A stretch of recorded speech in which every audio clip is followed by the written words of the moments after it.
Olá, bom dia a todos. Hoje é terça-feira, 3 de setembro, e nós vamos conversar no Saco de Gatos hoje com o historiador Rodrigo César.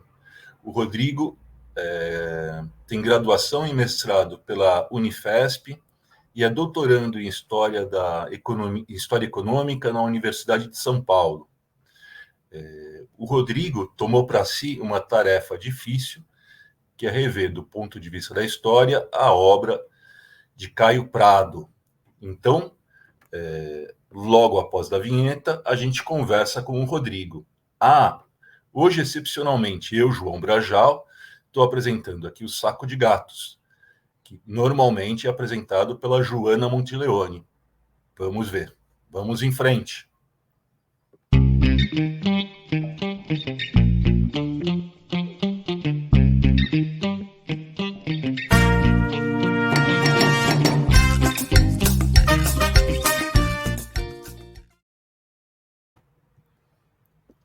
Olá, Rodrigo, bom dia. Nós estamos gravando aqui pela manhã, às 8 da manhã.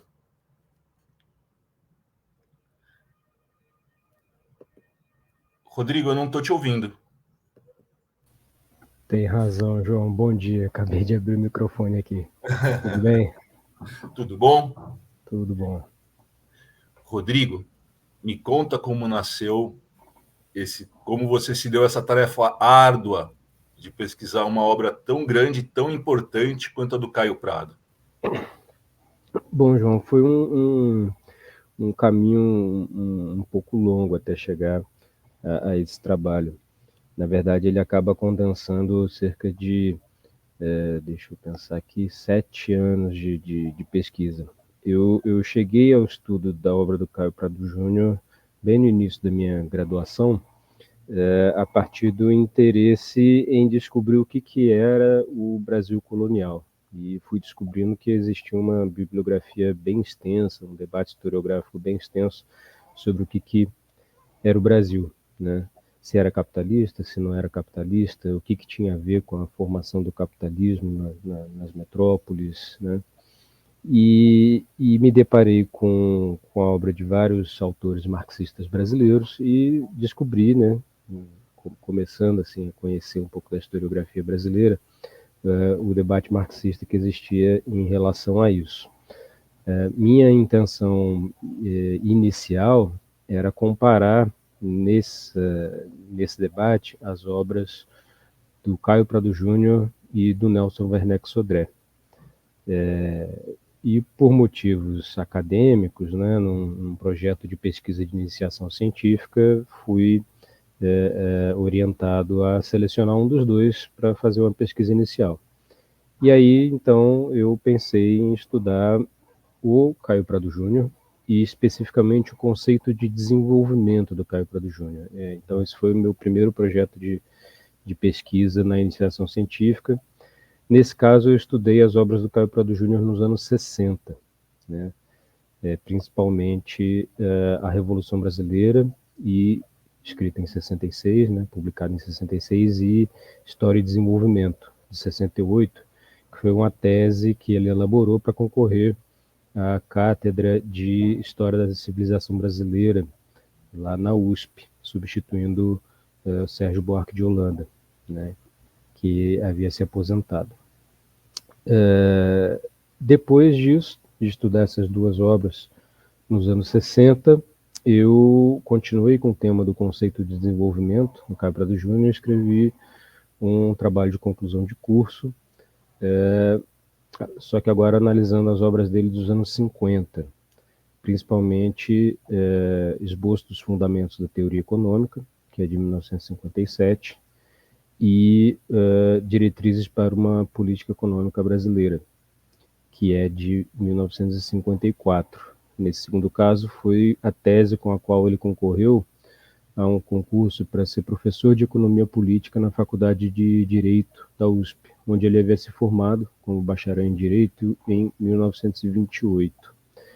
Esse episódio é muito curioso na trajetória do Caio Prado Júnior, e porque ele participou desse concurso, ficou em último lugar, em último colocado, e foi um concurso bem controverso, né? eu tento demonstrar isso no meu trabalho de conclusão do curso. Depois, então, ao pensar meu projeto de pesquisa para o mestrado, eu retrocedi um pouco mais no tempo. Comecei analisando as obras dos anos 60, depois fui para as obras dos anos 50, e aí sim eu peguei as obras propriamente historiográficas do Caio Prado Júnior, né? Os trabalhos em que ele investiga as fontes de maneira mais sistemática, em que eles fazem trabalhos historiográficos mesmo.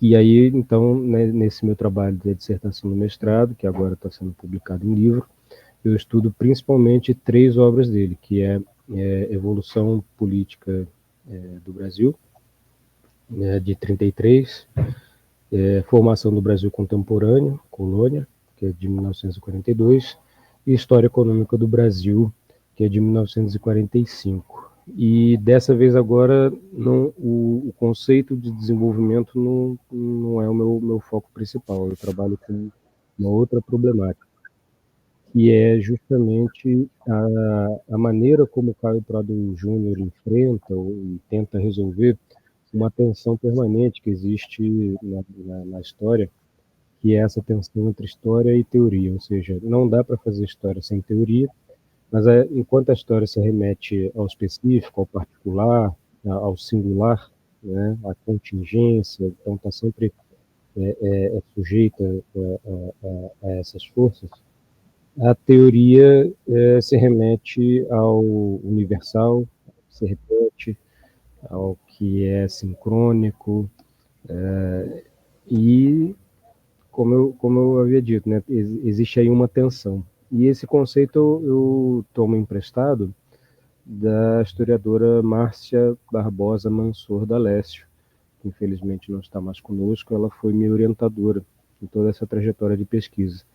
E esse livro, então, é uma pena que ela não esteja podendo, né, ver como o Paulo Henrique Martinez fala na orelha, né, o amálgama editorial desse trabalho, mas certamente é um trabalho que tem muito dela, né?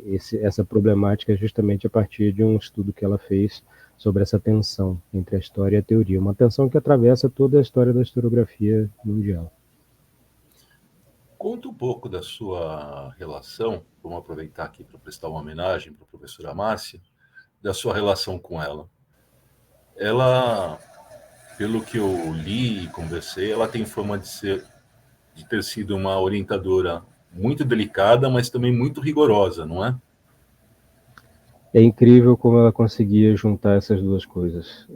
Realmente é impressionante. Às vezes eu ouvia relatos de colegas sobre a experiência que eles tiveram com alguns orientadores, algumas muito exitosas, outras nem tanto.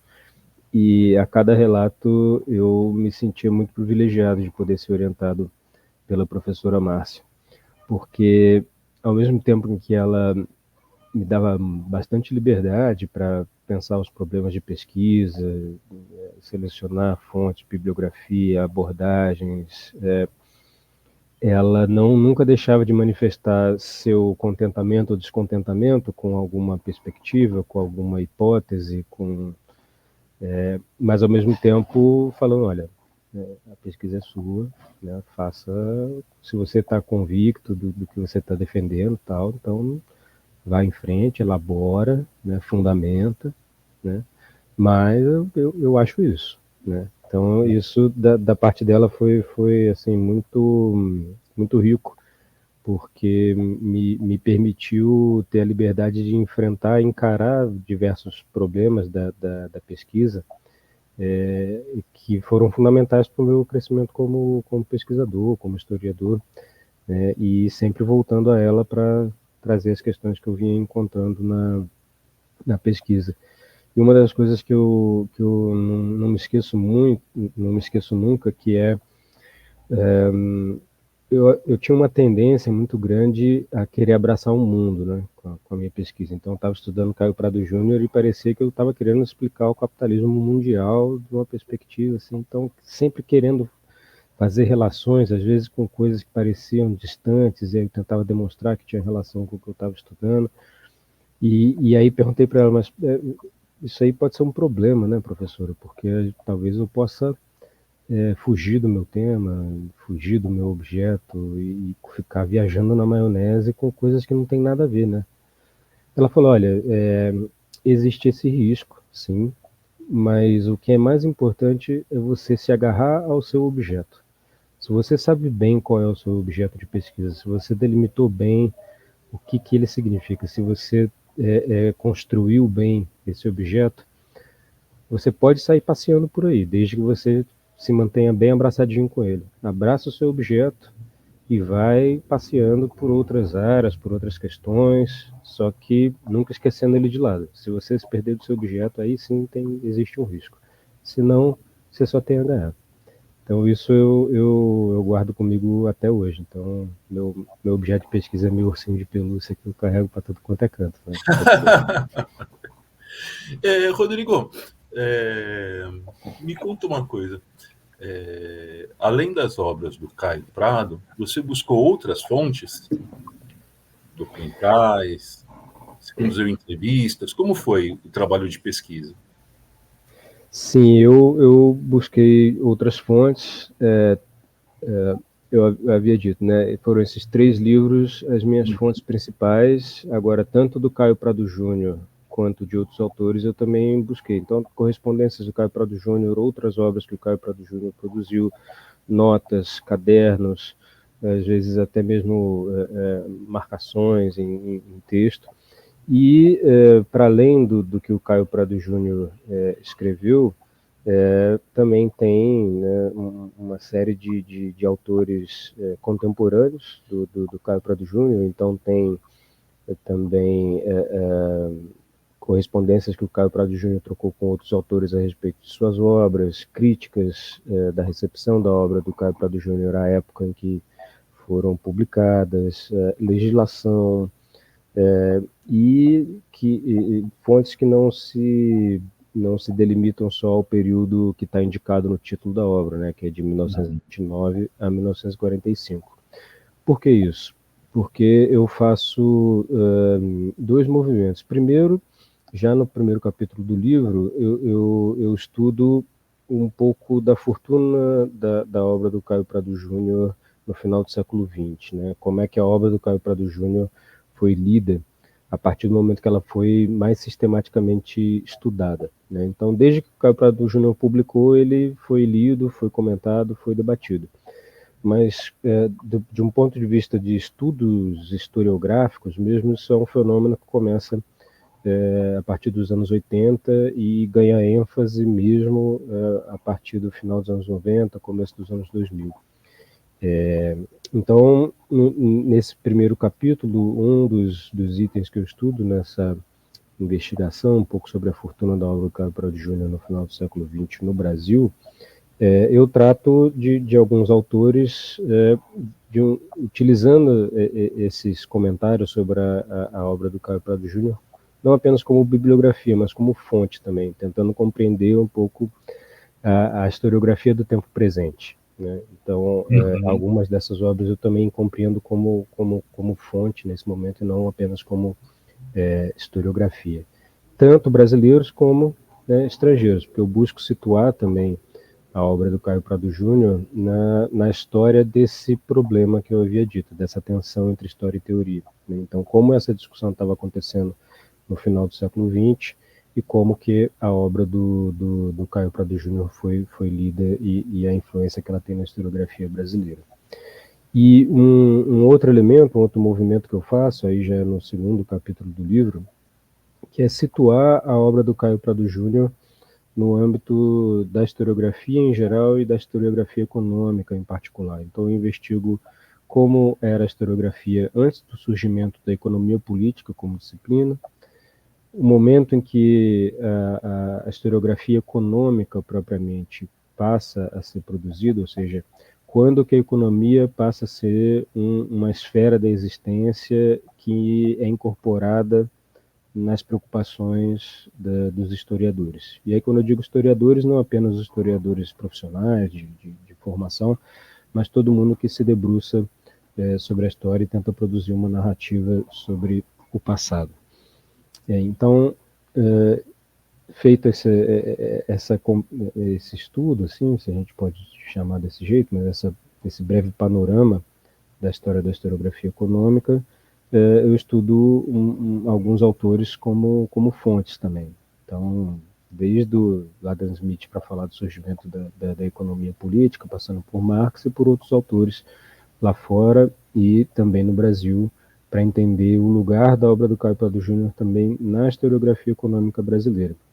Então, é muito comum a gente ouvir na historiografia que a historiografia econômica passa a ter uma existência, principalmente com a obra do Roberto Simons, História Econômica do Brasil, de 1937. Mas uma coisa que eu menciono também é que tem dois registros importantes nos anos 20, que, se por um lado indica uma maneira, digamos assim, que pode-se dizer um pouco ultrapassada de historiografia econômica, e com certeza os historiadores seguintes, principalmente a partir dos anos 40, com as primeiras turmas que vão se formando no curso de História e Geografia da USP, mas também depois com Celso Furtado e daí em diante, é importante mencionar que essas obras dos anos 20 também podem ser consideradas obras de historiografia econômica, por mais que, como eu havia dito, tenham sido superadas posteriormente, e a própria obra do Roberto Simonsen, comparado com essas outras, é de outro nível, né, bem superior. De todo modo, eu considero que não dá para simplesmente ignorar, né, essas duas obras que eu havia mencionado. Que é Pontos de Partida para a História Econômica do Brasil, do Lemos Brito, que é de 1923, e do Vitor Viana, que é uma obra de 1922. Deixa eu ver se eu lembro direitinho o nome aqui, que a memória às vezes falha, né? Do Vitor Viana, História da Formação Econômica do Brasil, Histórico da Formação Econômica do Brasil. Quando você diz que a obra do Simonsen é superior do ponto de vista da historiografia, você está dizendo o que exatamente? Eu vou dar um exemplo. Essas duas obras que eu mencionei, principalmente do Vitor Viana, nem tanto do Lemos Brito, a do Vitor Viana é muito pobre em fontes. Não apresenta muitas fontes. Quando apresenta as fontes, é muita legislação, e no âmbito mesmo da investigação econômica, parece mais uma história financeira do Brasil. Então, é muito focada na gestão metropolitana, é muito focada em balanços financeiros, em termos de técnica investigativa e metodologia. A gente percebe ali que tem muitos ecos de uma filosofia da história que, digamos, traça um fim último para a trajetória econômica do Brasil, que, segundo o autor, é simplesmente condizente com os postulados da economia política. Então, o Vitor Viana fala basicamente o seguinte: não, a economia política na verdade, uma representação da natureza humana mesmo. Então, basta que a gente deixe tudo funcionando conforme a economia, o funcionamento da economia pressupõe, que tudo vai ficar bem, né? A grande tese do laissez-faire, né? Da tese liberal. E o livro tem muito esse tom. O do Lemos Brito, de 1923, já é uma investigação de mais fôlego, muito focada no meio rural, no setor agrário. Ele mesmo justifica isso na apresentação do livro. E o Caio Prado Júnior, quando escreve História Econômica do Brasil, vai até comentar: olha, o livro do Lemos Brito é, sobretudo, informativo, né? Não tem uma síntese analítica tão rica, né? E o Caio Prado Júnior vai fazer uma crítica parecida ao Roberto Simonsen, mas, por outro lado, é possível perceber que, a partir do livro do Roberto Simonsen, a História Econômica do Brasil vai beber muito dessa fonte. Então, a própria estrutura do livro História Econômica do Brasil, do Caio Prado Júnior, pode-se dizer que tem muita influência do Roberto Simonsen também. É claro que a perspectiva teórica é outra, é claro que o fôlego da investigação também é outro, o período investigado também é outro. Então, enquanto o Roberto Simonsen termina na colônia, o Caio Prado Júnior vai além e chega até a primeira metade do século XX. Então, evidentemente que tem muitas diferenças, mas pode-se dizer que o Roberto Simonsen acabou lançando aí uma pedra fundamental para uma nova fase da historiografia econômica brasileira. Muito bem. E Rodrigo, agora, voltando aqui para o seu trabalho, quando você estava escrevendo a dissertação, você já tinha a perspectiva de publicar em livro? Olha, eu gostaria que as pessoas lessem, né? Acho que quando a gente escreve alguma coisa, claro, digo por mim, mas imagino que isso passa por muita gente que escreva. Assim, a gente quer que as pessoas leiam, né? Para saber o que achou, porque a gente considera que aquela pesquisa que a gente fez, as informações que a gente coletou, a maneira como a gente apresenta, tem algo a dizer, né? E a gente não tem algo a dizer se não tem quem queira escutar, né? Então a gente quer que as pessoas tenham contato, conhecimento, justamente para saber se aquilo fez alguma diferença, tem alguma relevância, né? Mas não escrevi pensando nisso, né? O objetivo foi mesmo trazer alguma contribuição que fosse minimamente relevante, e é uma coisa até que eu discuto no início do livro, que é, poxa, Caio Prado Júnior, um cara assim, já foi tão estudado, né? Parece que já viraram do avesso, de cabeça para cima, de cabeça para baixo, de trás para frente, de frente para trás. Que mais tem a ser dito sobre, né, esse autor? E aí eu tento demonstrar que ainda tem muita coisa na obra dele que a gente pode interpretar melhor, pode ter novos olhares e pode se valer disso para compreender tanto o Brasil atual quanto o período em que ele estava escrevendo. Então é um texto, né, um trabalho na área de história da historiografia, de teoria da história. Então a minha preocupação é principalmente com a escrita da história do Caio Prado Júnior. E eu até entendo, né, que do ponto de vista de público talvez seja algo que interesse mais os historiadores de ofício, mas é muito interessante quem se interessa por história também entender como é que funciona o escritório do historiador, né? Como é que é essa operação historiográfica e por que certos livros de história são mais de um jeito, outros têm outra abordagem, como é que é essa operação, de que maneira os historiadores trabalham todas essas questões. Mas eu assim, sempre, assim que eu concluí, e a banca falou, olha, acho que vale a pena você pensar em publicar, ficou bacana, tal, pensa nisso. E aí sim eu comecei a adotar uma postura assim mais séria de revisar e de procurar publicar. E agora, Rodrigo, me conta, você está no doutorado, né? Você está fazendo seu doutorado em história econômica. Isso. O que é que vem pela frente aí em termos de pesquisa? Em termos de pesquisa, eu me dei por satisfeito, vamos dizer assim, com a minha trajetória de estudos do Caio Prado Júnior. Como eu disse, né, foram praticamente 7 anos de pesquisa até a defesa dessa dissertação em 2019. E aí eu entendi que minha tarefa, né, que eu me atribuí de tentar compreender um pouco melhor o Caio Prado Júnior já tinha sido cumprida, né, pelo menos para o que eu gostaria de fazer. E, repito, né, sempre tem coisa para descobrir, né, para entender melhor. Mas aí eu mudei um pouquinho de perspectiva e agora estou estudando a formação do pensamento econômico neoliberal no Brasil.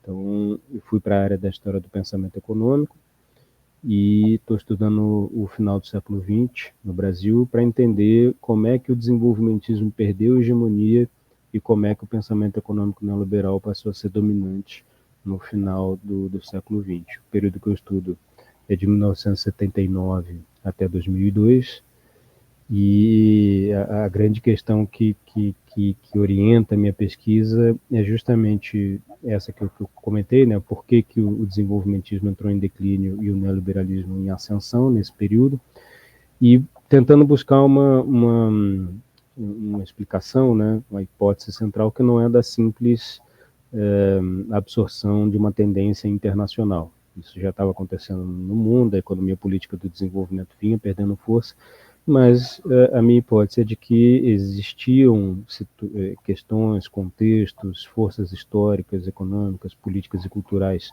do Brasil que explicam esse fenômeno. E a minha hipótese é de que o neoliberalismo cresceu no pensamento econômico brasileiro, entre outros motivos, porque os principais líderes políticos, intelectuais desse movimento foram justamente aqueles que estavam no âmbito do pensamento econômico desenvolvimentista no período anterior.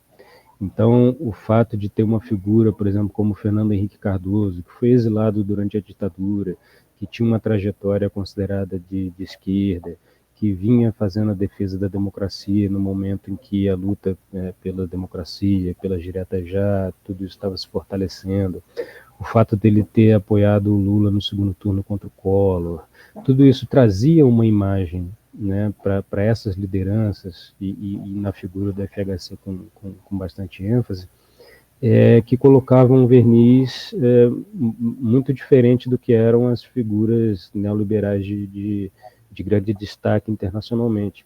Então você pega um Milton Friedman, você pega uma Margaret Thatcher, é um perfil bem diferente do caso da principal expressão neoliberal no Brasil, que foi o Fernando Henrique Cardoso.